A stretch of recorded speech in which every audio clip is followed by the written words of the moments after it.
Alright, so look, this is a little story about, right? It's just really a story about how the energy that you keep, like, transforms you, bro. You gotta be mindful of your energy. Alright, so the story start off. My first duty station was South Korea, right? And when I first got to South Korea, it was like my unit, like my platoon, didn't really fuck with me much. You know what I'm saying? Like they'll do shady stuff just to have problems with me. Like it's like my NCO would tell the squad like notes, and nobody would inform me about it, and then they'd get mad at me for showing up late or not knowing or something. You know, just petty stuff. So I'm gonna call him H, right?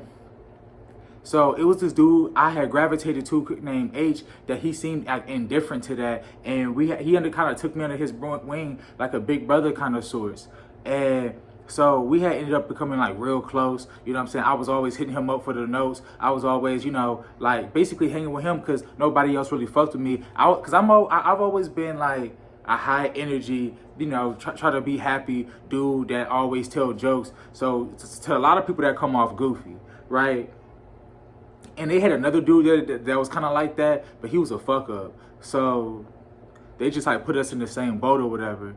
So this goes on for like a minute, and the day that changed, it was so weird because so this is what happened, right?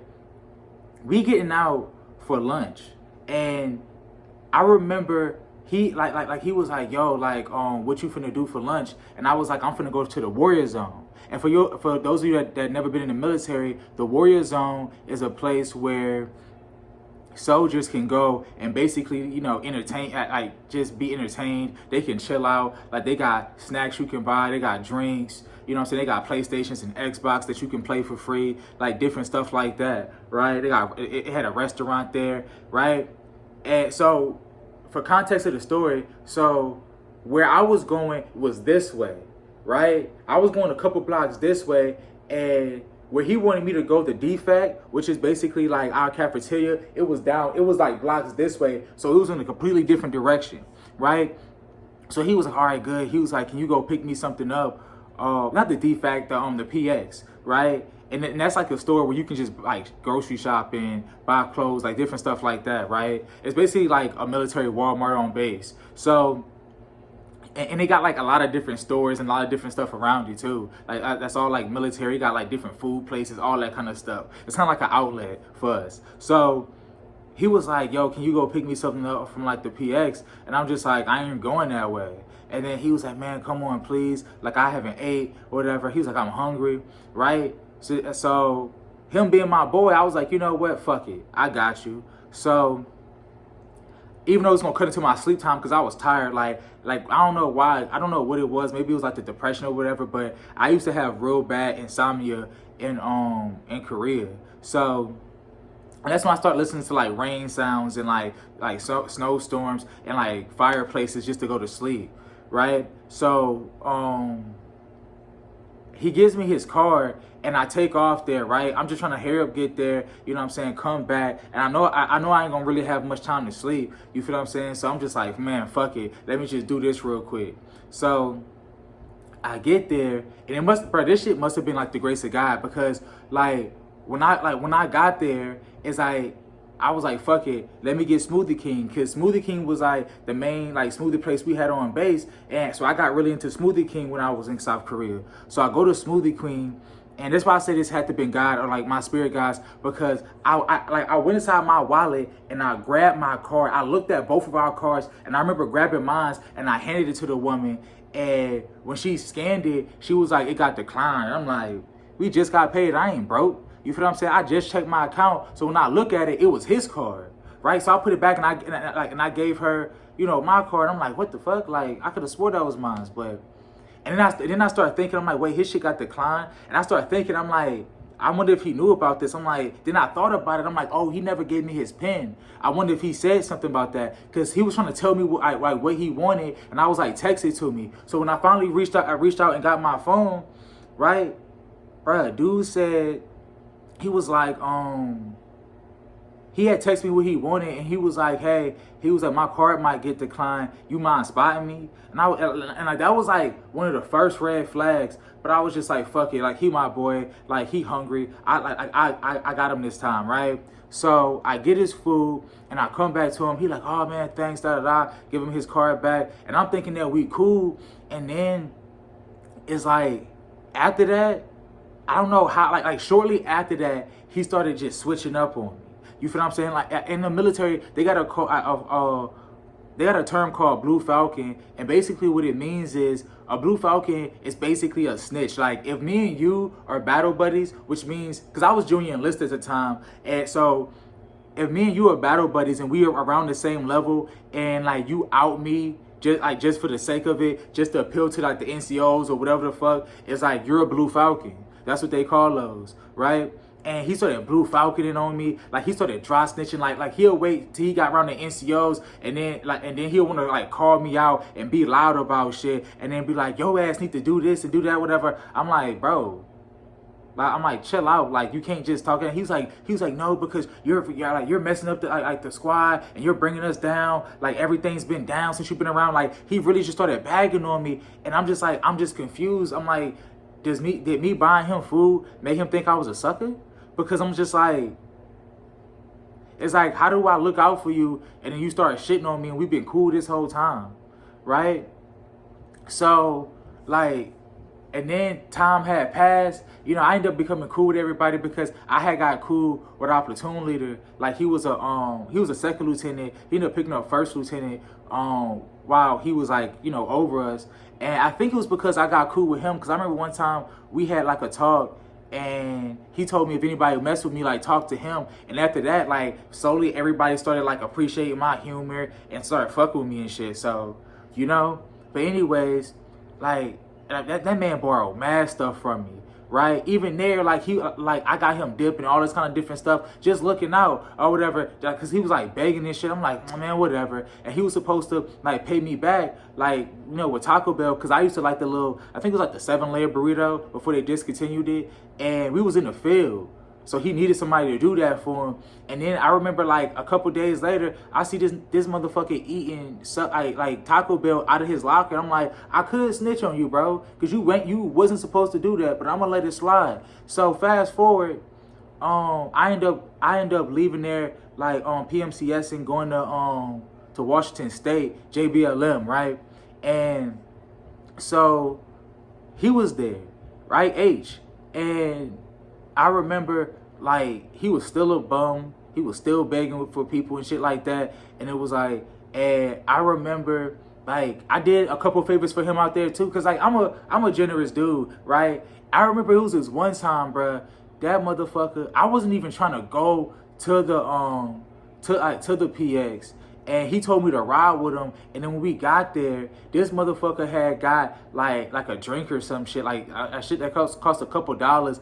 And then he went back and started begging me to get him like different shit like that. So I was just like it was like one of those moments. I'm like, okay, bro. I'm like, just get the shit, right?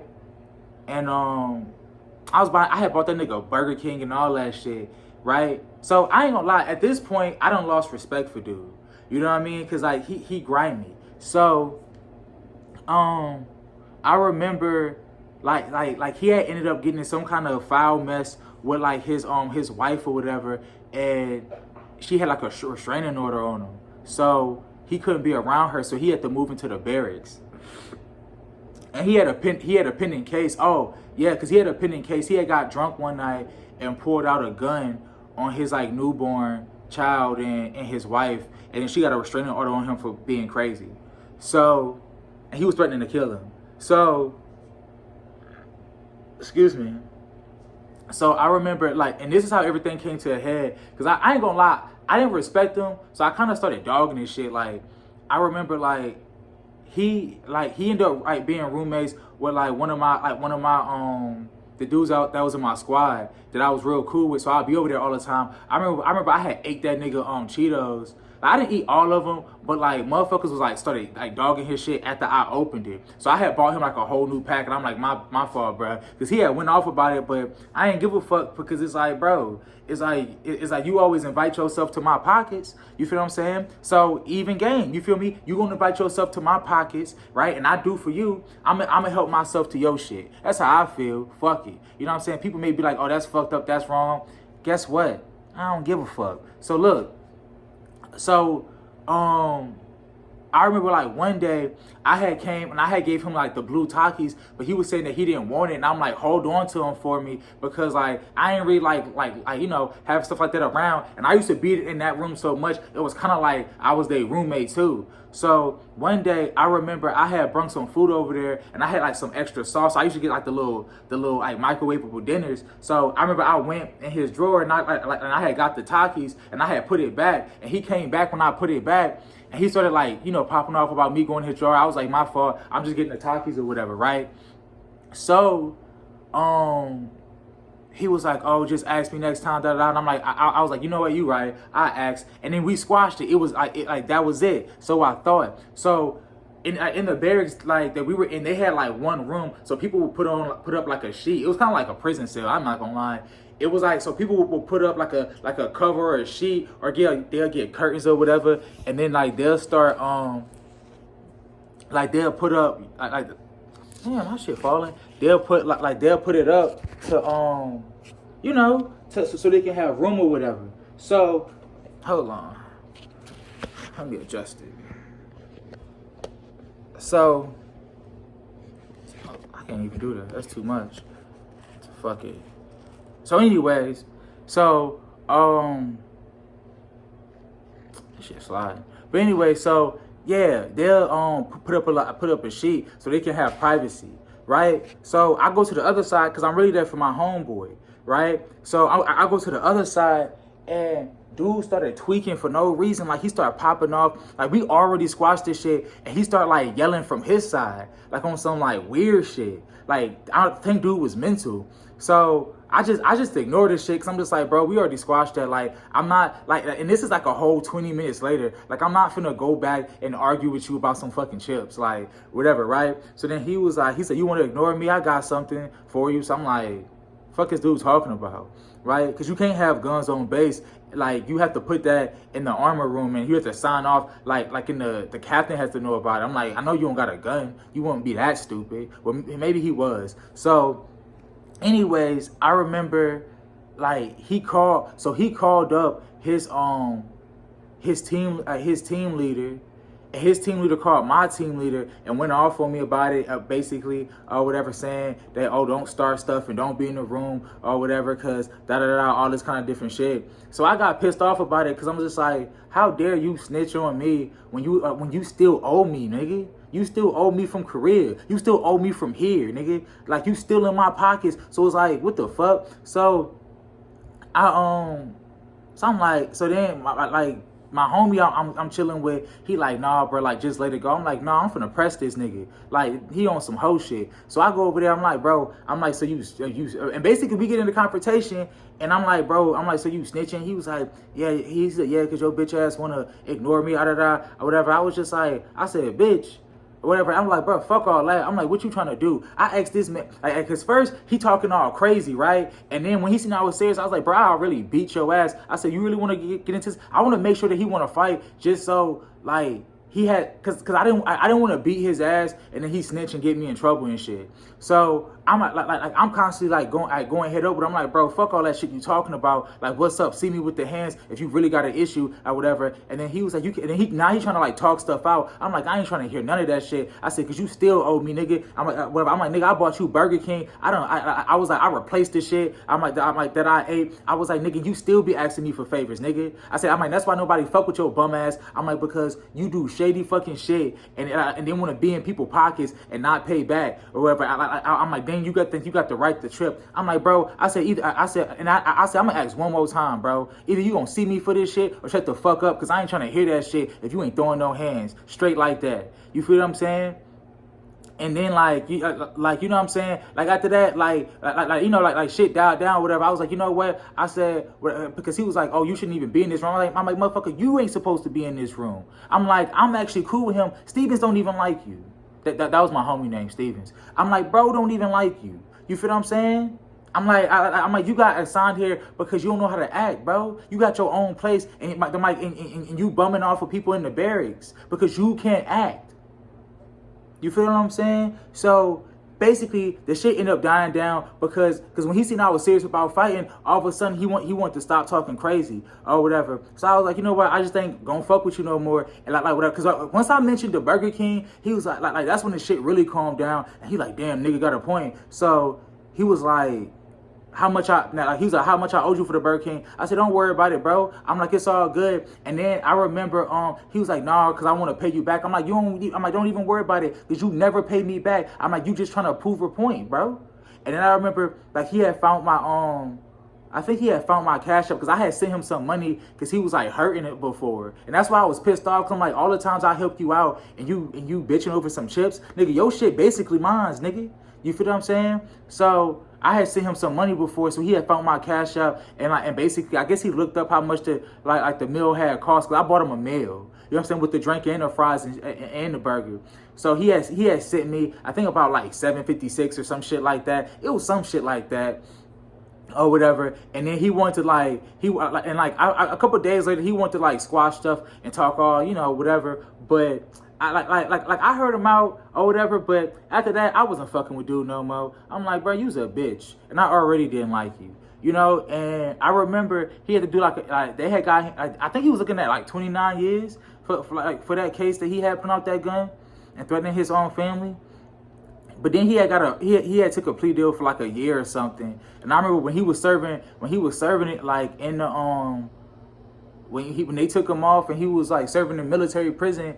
I remember like his old NCO had brung him. I was talking to him on the phone and brung it to the platoon, and everybody was just looking at each other awkward, like we ain't even fuck with this nigga, like, you know what I'm saying? So it's because the energy he had messed up energy. Ain't nobody want to hear from him, especially since you locked up and you did some dumb shit. You feel what I'm saying? And you fucked mad people over. Like, people didn't really fuck with him like that, and he got mad, like, oh, fuck y'all. Like it's like if I was there, y'all be da da da. And it's like he was one of them awkward dudes that let me just paint a picture. He was one of them awkward dudes to the point where if everybody was ragging on one person, you know how like in a group there's always a butt of the joke. Like, he would come up and say some lame ass joke, and then he would try to like laugh to incite talk and laughter. And after a while, people just didn't fuck with him because he was a bum. Like, he had bad mood swings, and he was always begging, bro. He like people didn't fuck with him. So yeah, that's my story, bro. Like, be mindful like of the energy and where it may lead you. Like, that's why I feel like you have to disconnect from certain activities and certain people, bro, because you'll be so surrounded by that energy that you'll become used to it. And then by then it's too late, because by the time you realize it, you get caught up like in the chaos. It's gonna be too late, bro.